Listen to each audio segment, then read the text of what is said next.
xipantula hi vatsonga va ku cina ritshuri tivuka ku ta biwa nenge hansi teke ri buluka hi ta cina namuntlha hi jiluka a tiphina la Afrika se ka tsakisa vamatiko a va ti hi va hlayisa tidyondzo mahlweni hi ti hlayisa misa lo musi no hakela mali ya mehe mahala la a nga lunghisa nchumu yini ku lunghisa sesi a nga lunghisa nchumu no dye mali ya mehe mahala urula ku muka yini na wehe a fane u lo sala a fane u nga ni cacelangi le ndzhaku wa switi loko u twe ndlala a fane u sele mani a wu voni movha lese yi ala ni ku lungha mhaka we sesi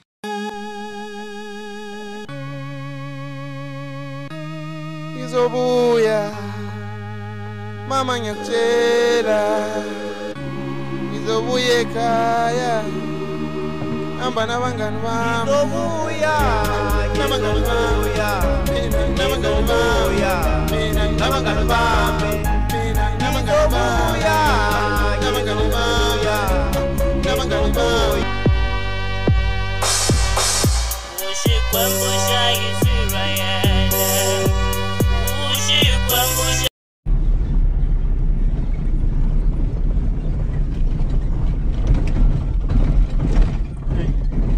wena u byerile ku sala sesi u no tani u karhata wa swi vona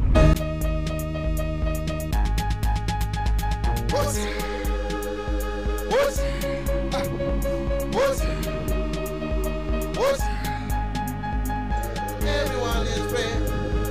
Everyone is happy. Everyone is free. Everyone is happy. Everyone is free. Come on. Everyone is happy. Everyone is free. Everyone is free. Come on. Everyone is happy.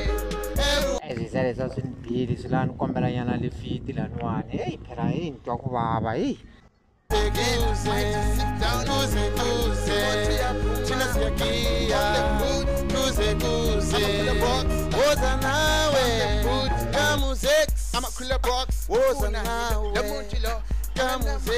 se u ya kwini na Ah ni ya kokwala ni kombela lifiti.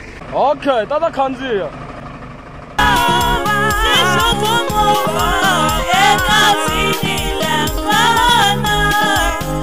kahle wo huma kwini ndoda Ah me vito ra mehe Mampfangwa hey.